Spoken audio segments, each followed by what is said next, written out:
I want to talk about something that's really important in the world of weight loss and body composition. And it's probably one of the things that gets me a lot of pushback when I bring it up. And that's tracking calories. Whenever I say this, I can see the life force drain from people when I ask them to count calories for a couple days. Immediately, they get flashbacks to the misery of 500 calorie crash diets, hours of cardio, that old saying of nothing tastes as good as skinny feels. And it's very understandable why people flinch at this. But the truth is, I'm not doing it as a punishment, and I'm not asking you to do it forever. It is the backbone of controlling body composition, and it helps us view calories as an energy equation. It helps take out the emotional aspect of eating. So let's use calories to fuel our body and promote healthy intake instead of falling back on emotional eating for comfort. I definitely struggle with this, and it's nice to view it's like, okay, I need to fuel my body rather than this is what I eat after a hard day. But let's dig into why.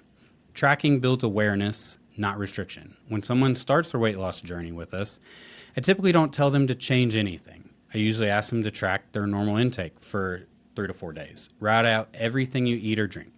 Measure real portions with a food scale. Don't just eyeball it. Use an app like MyFitnessPal, Chronometer, whatever you have, whatever you used in the past. There's tons of free ones out there. They're all pretty good. And be truthful. If you would have eaten it, log it. Don't just say, I'm tracking, I'm going to put that back. No, if you would have had a serving or two, get it down, measure it out, track it, and see what it would have done for you. This is going to tell us a couple things. One, it's going to tell us how many calories you're eating in a day. It's going to tell us where those calories are coming from.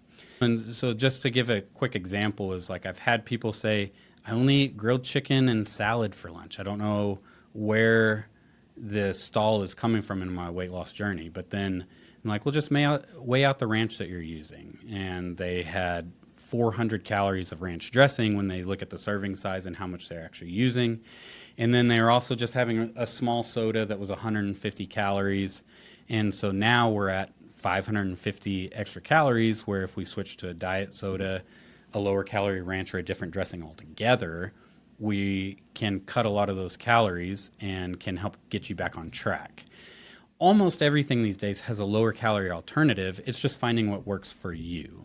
We are just bad at estimating calories. In a Harvard Medical School study, there was a 3,000 people study where they were eating fast food and they underestimated their calories at least 175 on average. And a quarter of them were even off by greater than 500 calories.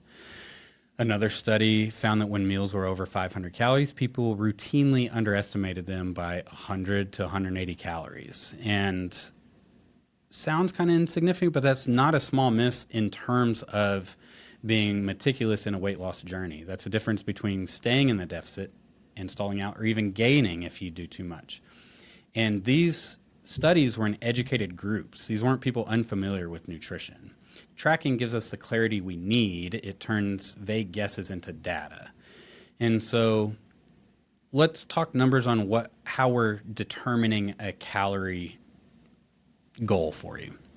So the first is BMR. Basal metabolic rate is how much energy your body takes to keep your engine going, your heart beating, your lungs breathing, your food digesting. And this is just laying in bed. This is not being up, active, talking, or anything. And so this is typically about 1,200 to 1,500 calories in women and 1,800 to 2,000 calories a day for guys. Guys cheat. I'm sorry. This is just on averages. And yes, we do cheat in this regard. And then we're going to add the thermic effect of food. This is about 10% of your intake.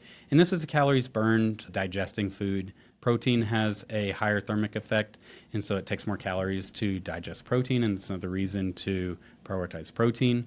The next calorie intake is exercise activity, and the last one is non-exercise activity. So this is all your steps, pantomiming, talking, and this can vary, but let's say this averages 300 to 500 calories a day. And so let's use me as an example, a 100 kilogram, 220 pound guy. Basal metabolic rate, 2,000 calories. Let's say I walked 2 miles, and so I burned about 200 calories. Thermic effect of food at 2,000 calories, 10% is about 200. I sit at a desk talking with people a lot of the day, and so I don't really have an active job. So let's get my exercise activity 300 calories. And so this is about 2,700 calories for my maintenance. And so if I wanted to lose weight, I would knock off about 500 calories a day. This would put me about a 2,200 goal, in hopes that the 500 calories a day would be about 3,500 calories a week, which should be close to about a pound of fat loss a week. That's sustainable. It's slow enough to maintain muscles, fast enough to see progress. And so this typically what we're shooting for, 500 calorie deficit. A lot of times that is close to your basal metabolic rate if you don't have a routine exercise regimen. And so we use that on your body composition whenever you come in. Typically, as somewhat of a guide, it can be a couple hundred calories above that, but that is where we are getting your number from. And so once you have your calorie goal, we want you to build your meals around protein. And typically for protein, I'm recommending around 1 gram per pound of goal body weight. So if a 180-pound woman wants to get 150 pounds, she should shoot for about 150 grams of protein. That's tough. That's a lot of protein, especially whenever people are typically coming in, they're averaging 20 to 30 grams a day. And now I want you to really try and get 2, 3, 4 meals with anywhere from 20 to 40 grams of protein around each meal. So build your meals around protein, then fill in with carbs and fat and whatever fits your lifestyle. And remember, this is flexible. Staying under your calories, you can build that how you want. And if you like keto, if you like intermittent fasting, if you're vegan, you can make any of them work. Really, I just want you to meet your protein goal and stay under your calories. That is one of the benefits of tracking, is it makes it flexible. It gives you freedom. And so you don't have to do it forever. I kind of think of it as like a bank account or a budget. So if you know how much money you're getting every day, you can allocate all your dollars, and whenever you're trying to build a good budget, you need to know where every dollar goes. After you've been doing it for a little bit, you pretty much know where it's going to and what you have left over throughout the day. And so calories can work the same way. You learn what portion sizes look like. You learn how much protein is in meals, how many calories are in the snacks that you're reaching for. And after a while, you can spend freely because you know what your budget is. And if you need to, you can always go back or when you stall. And also this is where tracking really shines, because now you've hit a plateau. Let's say you've lost 30 pounds and your calorie goal was 1,650 calories, but now you've been stuck for 4 to 6 weeks, and that's normal. After you've lost that 30 pounds, your metabolism is lower because your body is smaller and you don't have to burn as much energy to keep you going throughout the day. So if your maintenance was 1,650, you're now no longer in a deficit, and we need to drop 100, 200 calories to get you back into a deficit.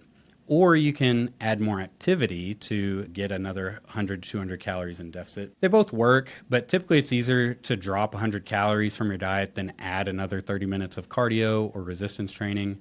But again, it's whatever works better for you for the long term. The last thing is just make sure that you're not going to throw everything out of the window from weekend binges. If you have a 200 to 300 calorie deficit for 5 days, and now you're down 1,000 calories and your goal has been 2,000, and you're at a 500 or 1,000 calorie for the deficit. At the weekend, you're eating 3,500, 4,000 calories because now you're knocking back 6 to 12 beers. You hit Whataburger after you drink, and now you're 2,000 calories over. It's 2,000 calories over. You've outdone your deficit that you were so good for 5 days, and now you're in a surplus ending for the week. So to wrap up, calorie counting takes effort, and it's not glamorous. It's not fun. It sucks. It has a learning curve, but it is the foundation for overall body composition and weight loss. Calories can control your weight. Macros determine how you look. Micros determine how you feel. And tracking connects all three of these. It turns guesswork into data. It gives you the freedom to include the foods you enjoy, helps you get unstuck when plateaus happen. And again, you don't have to track forever, but it is good to learn so that you can build some awareness where your calories are coming from and options that are less calorie dense. And it can, again, further move the mindset of food is for fuel. I need to move my body instead of just comfort. And so hopefully helping getting a better relationship with food overall. we're happy to discuss this with you. If you have any questions, text or call, and we'll keep it rolling for you.